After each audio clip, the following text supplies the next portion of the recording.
की बेऊर जेल में बंद आरोपियों से पूछताछ होगी।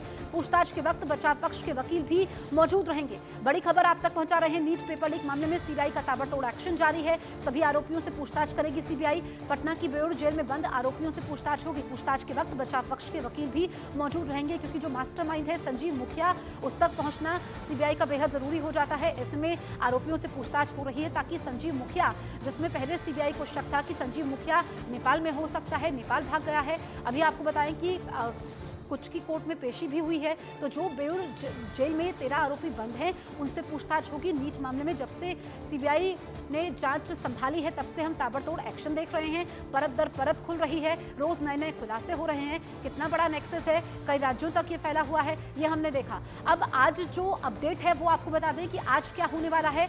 आज सीबीआई का बड़ा एक्शन देखने को मिलेगा। जो बेऊर जेल है उसमें नीट के 13 आरोपी बंद हैं। सभी आरोपियों से पूछताछ करेगी सीबीआई और मकसद होगा कि संजीव मुखिया तक पहुंचा जाए और बचाव पक्ष के वकील भी मौजूद रहेंगे।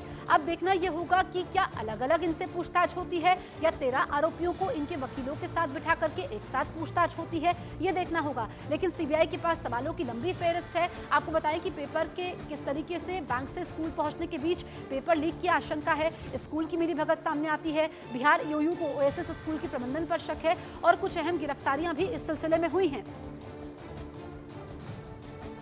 नीट पेपर लीक मामले में बिहार ईओयू 8 जुलाई तक सुप्रीम कोर्ट में अपनी रिपोर्ट जमा करेगी। ईओयू सुप्रीम कोर्ट में नीट में धांधली के सबूत जमा करेगी। साथ ही फरार चल रहे मुख्य आरोपी संजीव मुखिया और रॉकी समेत अन्य को आरोपी बना सकती है। बड़ी खबर आप तक पहुंचा रहे हैं। नीट पेपर लीक मामले में बिहार ईओयू 8 जुलाई तक सुप्रीम कोर्ट में अपनी रिपोर्ट जमा करेगी। ईओयू सुप्रीम कोर्ट में नीट में धांधली के सबूत जमा करेगी। साथ ही फरार चल रहे मुख्य आरोपी संजीव मुखिया और रॉकी समेत अन्य को आरोपी बना सकती है।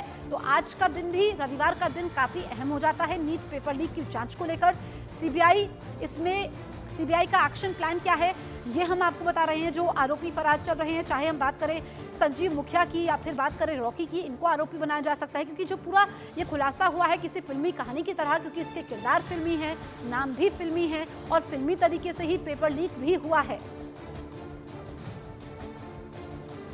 अब आपको बताते हैं कि कैसे हजारीबाग से पेपर लीक हुआ। दरअसल 9 बक्सों में प्रश्न पत्र अहमदाबाद से हजारीबाग भेजे गए थे। इन्हीं में से एक बक्से से छेड़छाड़ करके एक बुकलेट निकाल ली गई। उसकी कॉपी करने के बाद फिर बुकलेट वापस रख दी गई।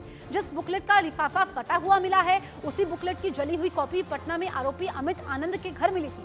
अब सवाल बाकी है कि ये टेम्परिंग कब की गई। कुरियर ऑफिस से बैंक ले जाते वक्त या बैंक से हजारीबाग सेंटर ले जाते वक्त कहां पेपर निकाला गया, इसकी पड़ताल हो रही है। तो यहाँ पर बड़ी पड़ताल हो रही है। आपको बताएं कि सीबीआई की गिरफ्त में अभी तक 7 आरोपी है। रोज नए नए खुलासे हो रहे हैं किस तरीके से 9वें बक्से से छेड़छाड़ करके बुकलेट निकाली गई। ये भी हमने आपको बताया कि नीट का पेपर लीक कैसे होता है। और उसके बाद जो जली हुई बुकलेट मिलती है, उसमें सीबीआई के हाथ अहम सबूत लगता है। पेपर बंडल, जो नीट का पेपर बंडल था, उससे छेड़छाड़ होती है। हजारीबाग सेंटर पहुंचने से पहले ये छेड़छाड़ हुई थी, जिसमें यहाँ पर सीबीआई ने कई खुलासे किए हैं।